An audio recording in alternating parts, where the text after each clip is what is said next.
John Boyd here. The purpose of this video is to provide an overview on court markings, which are the lines you see represented here.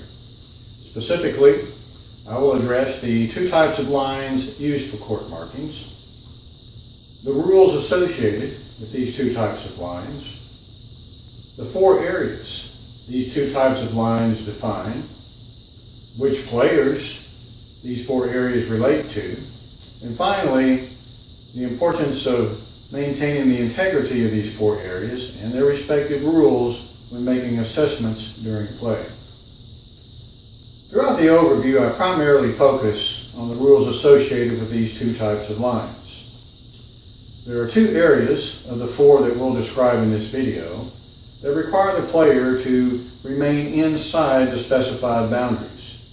And there are two areas that require the player to remain outside of the specified areas. A complete listing of the rules and the conditions under which penalties may or may not be assessed are fully addressed in the rules of racquetball. We recommend that all players have a copy of these rules, which can be obtained from the USA Racquetball website. There is a link located in the rules section where a copy can be downloaded to an electronic device, such as a smartphone, or a printable version much similar to the one that I have here. Court markings encompass a major part of racquetball. It's often said that racquetball is all about the serve. That's certainly true from a server's perspective. Some of the best opportunities to score a point is at the serve. But it's equally true from a rules perspective. All the lines you see represented here are only observed during the serve. There are approximately 24 rules directly associated with the serve, and it's important to note that about 50% of these rules are directly related to a court marking. If you're new to racquetball, you'll learn these rules very quickly. And once learned, I think you will agree that these rules are yet another unique characteristic that makes racquetball such an exciting sport to play. We'll develop future videos on all the rules, but for now, let's look at the fundamentals of court markings. There are two types of lines used for court markings. The first type of line exists only on the floor. So for the purposes of this overview, I'll simply refer to this as a floor line. And to violate a rule associated with the floor line requires contact with the floor. And I'll refer to the second type of line as a three-dimensional line. This line forms an invisible barrier that exists from the point where the line was established and extends through the ceiling. To violate a rule associated with this type of line requires the player to break the plane of the line. Floor lines are used to establish the dimensions of the service zone, the service boxes, and a floor line is used to establish the forward edge of the safety zone. The service zone is this 5 by 20 foot area represented here. The service zone relates to the server. A floor line is used at the service line to establish the forward edge of the service zone, and at the short line to establish the back edge of the service zone. The server may serve the ball anywhere within this service zone, with the exception of certain drive serves, and I'll address those in a moment. Remember, to violate a rule associated with the floor line requires contact with the floor. The server may step on the lines that comprise the service zone, as illustrated here, but the server may not step beyond the lines. At the start of and during the service motion, if the server, the server's racket, to include the racquetball, touch the floor beyond the service line or the short line, results in a fault serve.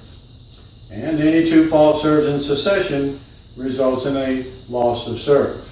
However, as the server completes the service motion The server may step beyond the service line as long as a portion of both feet remain inside the service zone as indicated here. Floor lines are also used to establish the service boxes, and there are two, one located at each ends of the service zone. Each service box extends 18 inches away from the sidewall as indicated here. The service box relates to the non-serving partner during doubles. This is where the doubles partner stands during the serve. Remember, to violate a rule associated with the floor line requires contact with the floor. The non-serving partner is permitted to step on the lines that comprise the service box, as illustrated here, but not beyond. At the start of and during the service motion, if the non-serving partner steps beyond a floor line that defines the service box, results in a false serve. And again, any two false serves in succession results in a loss of serve. Three-dimensional lines are used to establish the dimensions of the drive service zones and the safety zone. Earlier, I described the three-dimensional line establishes an invisible barrier that exists from the point where the line was established and extends through the ceiling. For the purpose of this overview, we'll make this line visible. Remember, to violate a rule associated with a three-dimensional line requires a player to break a plane of that line. Otto, our long-standing rules commissioner, sometimes uses an analogy from Star Trek to help us better understand the relationship of this three-dimensional line. Otto suggests that one way to look at this is to consider this barrier as a force field. But don't worry, if you break the plane of this force field, you will not be incinerated. Three-dimensional lines are used to establish the dimensions of the drive service zones. And there are two, one located at each ends of the service zone. A drive service line is used to establish the drive service zone and extends 3 feet away from the sidewall as indicated here. And as a three-dimensional line, it forms an invisible barrier, or a force field if you will, that exists from the drive service line and extends to the ceiling. The server may drive serve the ball between the server's body and the near sidewall from where the service motion began, which means if the server began the service motion from the opposite side of the court, the near sidewall would be the sidewall directly behind the server as indicated here. So the server may drive serve between the server's body and the sidewall only if the server, the server's racket, to include the racquetball, at least until it has been struck by the server, remain outside the boundaries of this drive service zone until the served ball crosses the short line. If the plane of this drive service zone is broken before the served ball crosses the short line, results in a fault serve. There are 3 types of serves where the drive service zone does not apply. The drive service zone is not observed for cross-court serves, Z serves, and lob serves. Next, I would like to address the safety zone. The safety zone is this 5 by 20 foot area represented here. The primary purpose of the safety zone is to protect the server. The safety zone prevents the receivers from rushing in too soon, potentially injuring the server. But there is also an element of fairness associated with the safety zone. The safety zone prevents the server from exiting the service zone too early, taking center court position, and perhaps gaining an unfair advantage. First, I would like to address the three-dimensional aspects of the safety zone, and we'll do that from a side view of the court. A three-dimensional line is used at the short line to establish the forward edge of the safety zone. And a three-dimensional line is used at the receiving line, this broken line, to establish the back edge of the safety zone. The receiver may not enter the safety zone until the ball strikes the floor inside the safety zone, as illustrated here, or until the ball crosses the receiving line, as indicated here. If the receiver, or the receiver's racket, breaks the plane of this imaginary force field, if you will, at the receiving line, before those two events occur, results in a point for the server. Okay, Otto, if you'd be kind enough to lower the, I meant Spock, I think. If you would lower the force field at the receiving line, please. Once the ball strikes the floor inside the safety zone, the receiver may enter the safety zone and hit the ball. However, the receiver's follow-through may not carry the receiver past the plane of the short line. If the receiver or the receiver's racket breaks the plane of this short line during a follow-through, results in a point for the server. However, there is one exception. Once the ball strikes the floor inside the safety zone, the receiver may enter the safety zone, but may elect to allow the ball to pass and address the ball as it rebounds off the back wall. If the receiver is addressing the ball as it rebounds from the back wall, this follow-through rule does not apply. A floor line is used at the short line to establish the forward edge of the safety zone. This floor line relationship relates to the server and during doubles includes the doubles partner.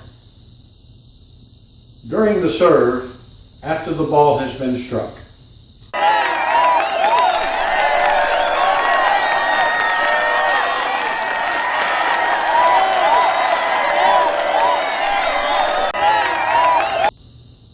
finally, I just want to stress the importance that when making assessments during play, that you remember to maintain the integrity of these four areas and their respective rules.